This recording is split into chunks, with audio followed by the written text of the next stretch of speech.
All right, let's see DoubleLift's take. What he agrees and disagrees with during the LCS walkout. What do people want? For me to talk about the whole walkout, I'll just read questions from chat, I guess. Do I agree with the walkout and the demands? Okay, so let me go through the walkout and the demands, and I'll let you guys know. Blink twice if you're being held against your will. Nah. Why do I personally care about the demands? Okay, so these are the two questions I saw that I really like. So I mean, let's just go through the timeline, okay? Riot killed the tier 2 scene. I'm gonna call amateur or academy tier 2 because it's the easiest way to represent it. Okay, tier 1 is the highest level within that region, that's LCS or LCK, and then tier 2 is a level below that, feeds into tier 1. Okay, and you can be demoted and promoted, you know, between these two because it's still competitive, it's just a level below. So Riot killed tier 2, and they did, in my opinion, a really bad job in so many ways with how they approached it. So they didn't give anyone any notice. If you're going to make a decision like that, that's going to affect so many people's lives. People who've signed leases, people who've made plans, most importantly, people who've like situated themselves in a certain place, expecting their contract to ride out to the remainder. Like there's no sign that like tier 2 is going to be killed, and then all of a sudden, you know, all their lives are just completely uprooted and disrupted. It's like, it's pretty fucked up. Like, I don't care what really people say, it's still pro players, right? Like they're amateur players, but they're still professional players. And definitely you deserve at least some level of like warning that your entire scene is going to be exterminated. Do I think that amateur or like, you know, tier 2 scene with challengers, or what is it called, NACL? I mean, I think this is fair. This is a fair point to make. But also, if you're not an idiot and you're playing in academy and you're seeing, damn, we're getting paid pretty good over here, bro. Like there was academy players that were making 400K in like 2020. If things are going that well, and then you look at the stream and you look at the viewership and you look at the hype and you watch like the Path to Pro Twitter account tweeting out that they have a match going live and there's 3 likes on the tweet, if you're somebody of like decent awareness, you should know that things are not going well and that, you know, you're on thin ice with the whole situation in general. Like your job could probably not exist pretty quickly. Was good? No, I think it was completely dog shit. Actually, I think the fact that the shittiest academy players are getting paid like, you know, 70K and upwards, the worst academy players, the fact that the scene had almost no viewership, but it was getting constantly pumped money into, just created so many problems. A lot of teams didn't want to be in it, but they're forced to be in it. That's not competitive. There's no competitive integrity in forcing teams to field rosters that they don't care about or want, because they know that like the bottom line is they're not going to make any money on it. They're not incentivized to care about it because there's no skin in the game for them. So I think the fact that teams are being forced to have academy teams was always a stupid idea. Maybe there was a time where all 10 teams were willing and like they wanted it. But then as soon as multiple teams don't want that requirement, which happened 5 years ago, I don't think that it should have been a requirement. I think there would have been a way better system. Natural selection, like it's competitive environment. So there's a whole bunch of problems. There's too much money in it. There's no returns. Darwinian approach. I like it. Created all these problems. Like you guys hear about like contract jail for a lot of academy players, being, you know, signing 3-year contracts, having ridiculous buyouts. That's how the team recoups. If you're an org and you're... But the other side of the contract jail is the reason why these players were taking these contracts that had enormous buyouts is because there was enormous payouts as well. The reason that like Kenvy's buyout was so high and Tenacity's buyout was so high was because they were getting paid so fucking well to be in academy, so that like it was the only way the orgs could protect themselves when they're handing out that amount of money for an academy player. So to be honest, it is what it is. Like if it just goes with the contract that you're signing, it's not like these players are making 70K a year and their buyout is like 2 million or something. You know, that's not what was happening. You're spending 300, 400, 500K, and I'm not making these numbers up. Like that is actually very normal to spend like 300 to 500K per on your academy team. That's like honestly a minimum. Then how are you going to make any of that money back? You're not going to make it back. Sponsors don't give a fuck about academy. Doesn't matter if you have the best academy team. That's not adding any value to your sponsorships. Okay, yep. That's so. Because no one's watching it. Throw that out of the window. You're not making any money off additional fans either. There are no fans of, for example, Cloud9 because their academy team is doing well. So how are you monetizing this situation that you've been forced into. Realistically, guys, it's by contract jailing and having ridiculous buyouts on your players. So like if you are in academy, the way you're going to recoup that money is by selling your best players to an org, and you're going to sell this academy player's contract that goes for like 60K for like 500K, because that is the only way that you can even be remotely breaking even for that year in academy. So how is that good for anybody? If I was an academy player personally, I would feel like this fucking sucks. If I join a team and I do well, there's a pretty high chance. Well, I'll tell you the way you're supposed to recoup that money is you're supposed to be developing players for your own team, and you take academy at a loss in order to create like a better team for yourself, and then you're supposed to develop that talent, go international, have your new players pop off, gain fans because of that, new revenue streams, potentially like a deep run at Worlds, makes the league more popular, then more people are watching LCS, then you just like gain more revenue from the LCS itself. Like that's the idea. Like I don't think you're supposed to be running academy profitably. You're supposed to be trying to create more value for your own team in the future. Team is going to be willing to let me go is for a ridiculous buyout, which is going to dilute the roster that I'm on by taking away their budget, or just completely block my chances of joining an LCS team, because that is the only way for the team to make it financially make sense to let me go. That sucks. The only reason that you would be happy as an academy player, which is a pretty big one, is like, yeah, the paycheck. So, you know, with all that being said, I thought the old system was complete.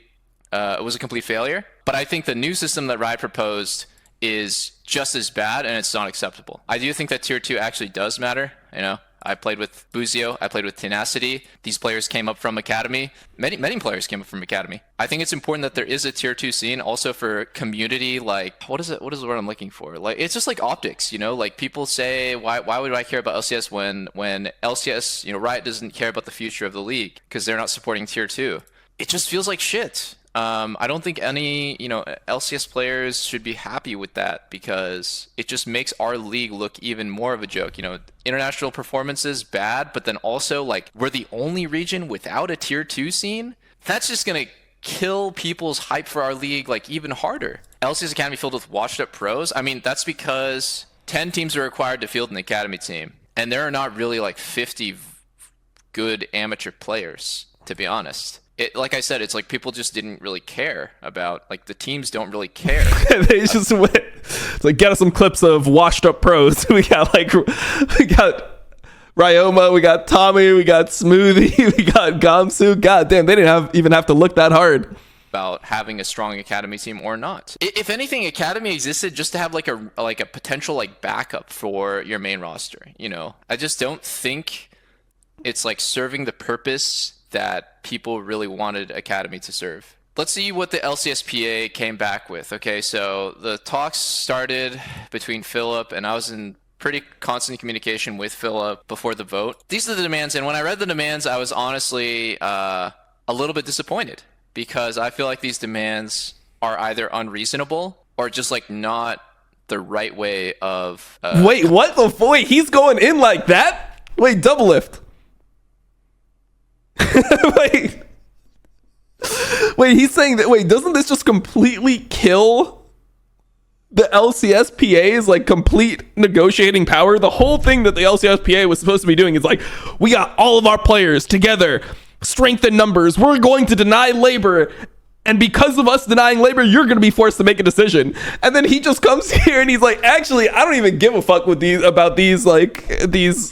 LCSPA asks. I don't even care about these, you know, requests by the LCSPA. And in 2 weeks, I'm just gonna be down to play LCS again. So, like, what? Fuck, I love DoubleLift, bro. I love DoubleLift. Shit. How base is this guy? Coming to the table with something that everyone should want. Valorant style promotion relegation. What does Valorant style mean? This does not mean that players, that teams can be kicked out of tier 1. This really means... This means that... So the Valorant style is they add in... They do a split of NACL, then they add in the top 2 teams of NACL into the LCS, and then there's like these 2 provisional slots, and then out of those 2 provisional slots, then teams can move up and down, but only those 2 teams that got in could be relegated. You wouldn't actually be able to relegate any of the 10 franchise teams. that, like, for example, you guys might be thinking promotion and relegation means the bottom 2 teams in LCS can be relegated out of LCS. Well, then where did their $10 million investment go? They pay $10 million, hand that over. What do they own now? They own a spot. They cannot be kicked out of that spot. Like, you can't just, the Bright can't just take their 10 million and be like, okay, bye-bye, like, you lost to fucking Tyler One's Academy, like, amateur team. That's not what Valorant style promotion relegation is. Valorant style promotion relegation is the league would expand to 2 more teams, and those 2 teams, so instead of 10, it would be 12. And those 2 extra teams would come from tier 2. And those 2 spots, for let's say, you know, it's a 12-team league now, and the bottom 2 teams would be those, like, temporary spots. Those spots are not owned. Those spots are promoted and relegated between every single split or every single year. Okay, sounds like a cool idea, right? In theory. I had to think about this for literally 2 seconds to realize, like, there's so many problems with it. Like, the upside is that you're going to get to see like the top academy teams play with the LCS teams. You also have the opportunity for those academy teams, for the tier 2 teams, if they're really, really good, if they deserve to be... I mean, the main thing is just this. The LCS teams bought franchise slots. And if you do this Valorant style promotion and relegation, you have now devalued the slots of the LCS teams that paid the 10 million to franchise. Like, that's pretty much as simple. That's like why this can never be done, because the teams would have to agree to it. Like, you can't... The reason that they bought these franchise slots is because there was a limited amount of franchise. There was a limited amount of spots in the league. If you're going to let random teams come in like Wildcard Gaming and get a spot in the LCS, join part of like the revenue pool and all that for no fucking money at all in comparison to what you put in, like, wow, like, of course it wouldn't be fair. A top team, they can make it to Worlds. That's a Valorant style promotion relegation. Actually, in Valorant, tier 2 teams can make it to Worlds. That's pretty crazy, right? So that's pretty cool. You and your 4 challenger or your 4 bronze friends can make a team, and you can make it all the way to Worlds if you're good enough. That is competitive. I love that idea. Now, in practice, this is actually pretty shit, because think about it. The bottom teams in LCS already don't deserve to be here anymore. They paid $10 million a long time ago, and they checked out like 4 or 5 years ago. I think that wait, that was literally right when it started. Okay, base. I mean, that's his take on it. Shit, respect. Too many teams in the league, and there's not even 50 LCS level players in the region, including imports. So why would we want to even further dilute the league by adding 2 even worse teams? In my opinion, it's the opposite that needs to happen. Instead of adding 2 spots, they need to somehow find a way to cut 2 teams from the league. I think that LCS should have 8 teams, and that would, you know, it's a supply and demand problem. There's too many spots, and there's not enough competitive teams to fill them. And that's why you have teams that are checked the fuck out. They're kind of coasting, and they're ready to, they want to sell. I don't think that anyone in LCS wants to play with or against people who want to get out of the league. Like, that's not a good environment to play in. Okay, so that's my opinion on that. I agree. Just kick TSM out. Don't even give them like their franchise feedback or anything. Just kick TSM out for fun. Good take. I don't think this is reasonable at all. I don't think so. And secondly, you know, it's going to dilute the value of the 10 existing spots. That's what Riot said in their reply to this as well. Okay, so Riot commit to a revenue player pool of player salaries for 300K per NACL team per year. I'm open to being wrong on this, but my very hot take on this is 300K per NACL team means a minimum of 60K per... Nope, that math is correct, DoubleLift. I got you. I ran the numbers. 300K divided by 5, 60... Yep, nope. All works out. Academy per tier 2 player salary. That's just crazy to me. I don't think that the worst academy players... I don't think that you can be picked up and you can be the 99th best player in the league. You know, I put that in quotes because it's not actually... like that, yeah, true. There's streamers that are probably better than those players, etc. No, I 100% get them here. There's nepotism. There's people, you know. Let's just say you're the 99th best league player in America. I don't think that you should be getting paid 60K per year as a minimum. I'm a huge believer in having a obviously a reasonable floor. I don't know what the reasonable floor is. In my head, it would be 30K per player, but having the ability to make up to 100K per year if you're really fucking good. What happened to tournaments with actual prize pool? Why can't tier 2 be tournaments with prize money where the players can win a lot of money? And it's highly motivating. It's highly fucking motivating when you enter a competition and $20,000 in your pocket is on the line. Yeah, I'm like a pretty big believer in that personally. I think it would be fun for the viewers to watch. I also think this is like a pretty contentious topic, but I think that when you allow the salaries to be so Look, high, you know what motivates people? Borderline homelessness. Let me tell you, as somebody who existed in early esports, what really motivated you is knowing that you could be relegated at any point and you're gonna have to fucking go back to school 2 years behind the rest of your classmates because you spent a couple years doing this esports, idea and it didn't end up working out. Fear of homelessness. Now that is a key motivator. an academy, there's actually more negatives to being promoted to LCS than positives. Think about it. Right now, or 1 year ago, I shouldn't say right now, a year ago, 2 years ago, if you're an academy player, you have a cushy job and you're getting paid like 70 or 80K a year, up to like 100, maybe 100K a year, right? If you're a good academy player. I think that there are a lot of players that have flickered in and out of the bottom tier of LCS. When they get promoted from that academy position, they come into LCS and it's like test time. And they could be good, but most of the time they get completely ran down and they're not LCS level. And then their value drops dramatically afterwards. Like their value drops like crazy afterwards because people saw them perform poorly in LCS. Why risk it? Like, why risk getting promoted to LCS when you could just take the guaranteed cushy academy salary? Like, I just know that is like an attitude held by some. You have a lot to lose. You have like your job insecurity in LCS is so much higher than it is in academy. So that was an old system. I guess I'm rambling right now because within the new system, I don't think it would really be an issue. It's just, like I said, I think 300K per team is like a little bit high. Allow LCS orgs to partner with affiliates for cost sharing. I think Riot What's the revenue from NACL? It's a good idea. Basically, what that means is like partnering with like Maryville University, partnering with like different tier 2 orgs to split the costs, but also to like split the benefits. So, there's more collaboration and it's just easier on the LCS orgs to dip their toes into tier 2. Riot guarantees LCS minimum contracts for the following year for 5 players who win the LCS Summer Finals each year. This is where this one was insane, bro. It's like, where did they get this one? Like, yeah, and if you win, you could just think about, could this not be exploited at all? Like, you're just guaranteed a contract for the whole next year, but you don't actually have to fucking play well. You could just run it down on purpose, be doing other shit. Like, what does that mean? Guaranteed salaries? This one is so ill, man. I started questioning. I'm like, what does that mean? So then I had to clarify with Philip. Basically, what that means is that the 5 academy players who win are guaranteed to have a job for the next year. And I was so curious, like, who wanted this rule? Is it like the academy champions C9? Like, I'm not trying to point fingers. Like, I just like don't understand like who wants this rule. Wait, is that even academy? Because I read this as Riot guarantees LCS minimum contracts for the following year for the 5 players who win the LCS finals each year. What part of this is academy? I didn't even know that this was academy as well. I assumed that this was just LCS minimum contracts if you win LCS finals. It's a free market. You can be completely hard carried to winning academy finals. It's a competitive market. I don't think anyone should be guaranteed a contract. There are times where people win LCS and they suck, bro.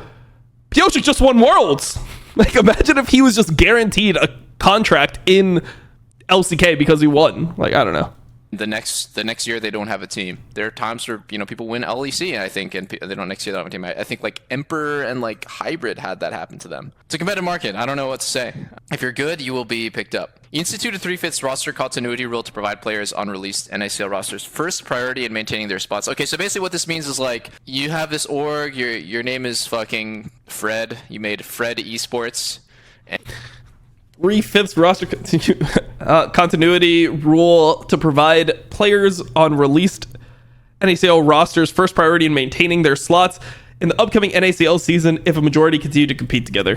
And you have a roster, and all those players won.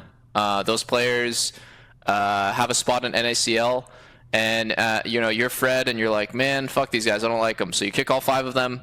And you get 5 new players, and you still have that spot in NACL. Under this rule, those 5 players, if 3 out of 5 of them choose to stick together, they actually own that spot. To kind of prevent you from having like shitty ownership, or to have a situation where like a team just completely nukes the whole team, and Cool. Then if they want that, then the teams don't have to pay the fucking salaries. Then like, what's the point of having the organization? You know, like they can pay themselves salaries if they want to own the slot. Spots. I don't know how to feel about that, to be honest. And because I don't feel strongly one way or the other, and I can see like an upside and downside. Like I don't really know. And I don't really care. Anyways, I talked to Philip about all these, and the funny thing is, you know, as you can tell, I don't really fully agree with any of these, actually. Only really agree with the affiliates cost sharing thing, and that thing is like already happened. So wait, so all of them are wait, so he's part of the walkout? He's part of the walkout. He's like, these are all garbage. I'm standing with the garbage. Nice, man. Why did I vote yes on the walkout? Yeah, exactly. No, answer this question, bro. Like, look at his face, bro. He knows he's like, shit. He's fucking sorry. He's like, why did I vote yes on the walkout? Like, this is just horrible. Why did overwhelming people vote yes? Actually, I'll tell you guys a story of the day. Like the day we were scrimming until 8. Every LCS team is scrimming, and we have a meeting in 30 minutes. And I'm looking at the LCS Players Association chat. It's a Discord channel, and I'm thinking there is no fucking way that even 26 people are going to show up. You understand how lazy LCS players are? After scrim, you know how little they fucking care about Academy?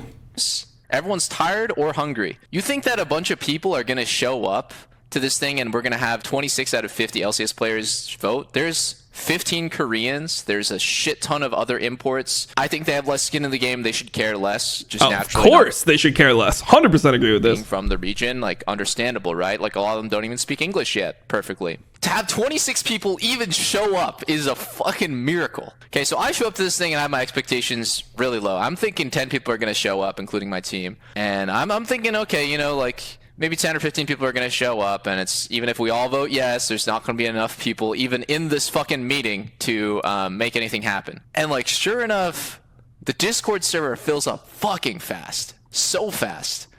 And I'm thinking, like, what is going on?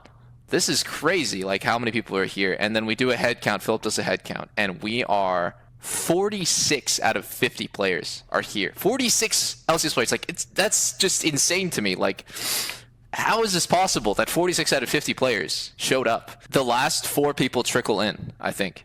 And it's just all 50. Literally all players showed up to the meeting. I was absolutely amazed. If you asked me to bet something, I would have Bro, the LCSPA must be so fucking pissed with this video. You know, like Philip Aram, like, saw it's like DoubleLift to streaming. Like, he got like some fucking Discord message like DoubleLift to streaming, and he is like saying that like all of our demands are bullshit, and he also wants to play in 2 weeks. You know, Philip Aram was watching this stream like, fuck, DoubleLift, turn it off. He was like the Walter White in the car, just screaming when this stream was happening. What the hell? Probably bet my life savings, actually. Yeah, I would have bet my life savings that there's no way all 50 players are going to show up. Maybe there's around 26 do, right, for the majority, and all 26 vote yes, but all 50? Like, what the fuck, bro? That was crazy. And so, you know, I was like, something's going to happen. Like, I could feel the magic in the air that night. I was like, something's going to happen here. I did not expect this at all. I don't think anyone expected this. I think Philip was like, what the fuck? There's like way more people here than I expected. Like, players are so lazy. Yeah, that's the story of how I lost all my life savings. So anyways, you know, the vote happened. It was overwhelming. I'm not going to say what the vote was. It was overwhelming majority. I walked out of that meeting feeling like pretty happy. We walked out of that meeting and everyone was, I think it was, there's a little bit of tension, I feel like, but I wanted to say one thing, which is I don't think there's a world where LCS just like continues as normal. Like, how much of a joke would it be if you guys watched LCS just starts. The stream starts. The players walk out. There's like no, like the casters have to ignore that happening. There's like no coverage of it, and then the games get played between like 50 bronze players. How is that going to happen? Like, just explain it to me, guys. Like, who's gonna want that to happen? Bro, I would want that shit to happen, bro. I would co-stream the fuck out of that. I'd be like, this is my region, baby. This is what it's became. I kind of like we're talking about like doomsday scenarios. Like, okay, what happens when, you know, if there's like defectors? What happens if we're like getting pressured to be replaced on LCS Day? I'm like, guys, there's like no way LCS is gonna happen. To me, I think it's an empty threat that Riot was like looking at the teams to replace their rosters with like scabs. It's for Worlds, by the way. Summer Split is for Worlds. You're gonna say the standings for Worlds the first week of LCS? Dude, you know what it feels like? You know what this like LCS walkout and strike feels like? It's like when you would take classes in school and you do like mock trials, where you'd like pretend to be on a trial, but it's like there was nothing actually on the line. But like you would do this like whole like, you know, walkthrough where you would have everyone play the role that you would in a courthouse. This is what it feels like to me. This doesn't feel real. Like fucking 1/9 of the regular season games is played by just complete giga randoms? I don't think so. And then Riot came out with that response. I think at this point you guys probably already read the response. LCS ended up getting pushed back. It's model UN, yeah. Ultimately, it's not really up to me. I voted yes. So let me actually. I never explained exactly like what I'm standing for. I guess what I think we all voted on is not these bullet points. I don't want to speak for everyone, but my feeling is that we didn't vote on these bullet points. We didn't say, yes, we support all of these bullet points. We want Riot to support the tier 2 scene. Not kill it, basically. Just, and especially in the way that they killed it with no... Yeah, no, they like the LCS players are like, hey, we care about those academy players. You guys should know that we care about those academy players. And then Riot is like, okay, well, maybe we're just going to delete LCS and you guys won't go to Worlds. And then we'll see how much you care about it. And then they're like, no, just kidding. Just kidding. We just want to play LCS. It was a solid 2 weeks. Everyone got their shit together. But yeah, we were just joking with that whole thing. We care about them, just not that much. Like we don't want to actually lose anything for those motherfuckers. So hey, just start up LCS in 2 weeks. We'll pretend, let bygones be bygones, and you know, yeah, you can even cut our salaries if you want. Like, it's gonna be a completely different thing, bro. It's so much different. Notice, with no discussion, and in fact just lying to Philip's face about it, lying to the Players Association and getting away with that. We needed to take a stand. I'm surprised. I'm not like super welling with pride, like, oh my god, this is like a revolution, but like I'm honestly just pretty surprised that like we're just sitting here in the comfort of our keyboards, guys. Like we're not actually like doing anything. So you know, people are like, man, so brave, like so based. We're sitting at our keyboards, we have our headsets on, we're listening to Philip talk, and he, you know, we cast our vote. It takes 5 minutes. It's and ultimately, like, what we're asking for isn't even really that crazy. It is that we want Riot to support the tier 2 scene. Okay, so they're not actually asking for any of this. In a way, I don't really want to be part of the discussion of like what that means. But also like that Riot shouldn't be able to make changes like that kills people's jobs with no notice and with no discussion. Yeah, that's why we took a stand. I think I'm doing a pretty bad job of explaining it. But that's just a few of the reasons, I guess, that I think you did a great job of explaining it, DoubleLift. I love everything you said in this. Yes. What about the team owners? I don't know if I made this clear enough, but I don't think that the teams should be forced to have academy teams. That system benefited nobody, actually. I think that it's on Riot to spend a small percentage of their money to support the tier 2 scene and not just kind of kill it as it is and then pawn it off to some random org I've never even heard of with some dog shit name I didn't even see. Like it's like in one of their posts somewhere. But Team Fish Taco, who like literally was like a couple games away from actually just being an NACL, by the way. They like almost qualified. That was the team with Dardock on it and Alorum. I know that none of these players know this because they don't give a fuck about Academy. And I know this is what, dude, if I were to be on a call of Philip Aram, the type of questions I would ask him would be I would just be like, hey, can you name me just like 10 out of the 80 NACL players? Like just their username. Like, do you know 10 of the 80 players? That would be the type of shit I would ask him, because it's clear they don't actually give a fuck. They just want to have more power because they have no power. And the reason they have no power is because they're not a union. They didn't pay to be part of the LCS the same way that, you know, the organizations had a franchise fee. So yeah, I mean, if you're not putting any skin in the game, then you don't actually get a say. It is what it is. Into the NACL, and it's like framed like we remain committed, and like they killed it. Okay, they killed it. That's all there is to it. They basically just like dumped it in the street, and they shot it for good measure. Somewhere in between the old system and that system is like one where Riot like can still have a tier 2 scene exist. Did I watch that one say? I actually did not. And like, I don't know, this thing has been coming to like this really big issue where I guess like I want to say that I care, but if it's the option of standing by Academy and having LCS Summer Split be canceled like Riot threatened, and just Oh, letting he's go of just saying it, bro. He's just saying it straight up. Oh my god, DoubleLift is so based. situation. If I actually have to, like, if I lose something because of it, then fuck these motherfuckers. Like, who cares about Academy in the first place? I'm letting go. Like, I'm letting go of the situation. I'm not like so Holy shit, DoubleLift, bro. What are you doing, brother? What are you doing, actually? Dude, he's just, I mean, he's, one thing you can say is he's pretty honest. I mean, DoubleLift is pretty honest. God damn. That's the conclusion. so gung-ho about it that I'm willing to not play Summer Split. So, like, when Riot threatened to go nuclear, that's a pretty big threat. Like, I think every player was a little bit affected by that. It's like, whoa, Riot's willing to cancel Summer Split? I hope the negotiations go well. I'm just... How do you hell? No, you don't, bro. You just ruined the entire negotiations. It's a comedy video, actually. It's comedy. Oh my god. How are they gonna go well now? You're the most important player. You're the one that has the most power.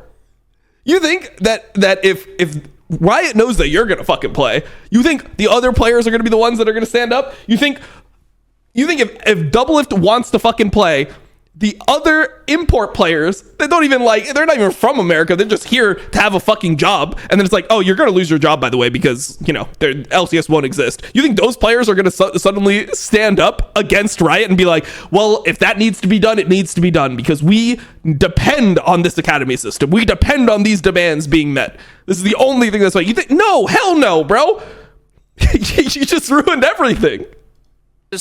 I'm just telling you guys the truth. You don't think that everyone knows that? Like, it's just, it is what it is, guys. It's like beating a dead... Yeah, dude, but you're not supposed to say it, brother. But well done, because I agree. Like, I think this whole thing, I think it's like I said, it's a mock trial. An agreement that the old system sucked. The old system is not the way. I think let's find a new system where Tier 2 can exist, and there can be jobs in Tier 2, and it's not on the teams, but it is more of like a free market where a team like this guy's Toast's team can be made and out of nowhere, because somebody wanted to be an academy. They actively are seeking to compete in academy, not forced to be in there and given a participation trophy, strapped down, kicking and screaming like, you need to find 5 players, bitch, and a coach and analysts and give them food and da-da-da. And he is trying really hard to make his games exciting. Right, he has done a great job. It's just one example, but like that's play the outro music with support from Ryan. Cut him off, bro. He's not even done making his point, and they just cued the outro music, and it's this fucking song. Holy man, this is too good. This is too fucking good. Oh, this thing is so fucking. I love this, bro. Oh man. Damn, bro. Shit. That might be one of my favorite. I think that's my favorite DoubleLift video of all time. Holy fuck, that was funny. Oh, good luck, man. Good luck. Good luck with the negotiations, Phil. Hey, Philip. It's gonna be tough. I'm telling you right now. It's gonna be tough, but do your best, brother. We believe in you, dude. It just at the end, you just see DoubleLift come out. He's like, and anyways, like, if this shit doesn't go well, then we're just gonna have to play LCS. Fuck Academy. Hell yes.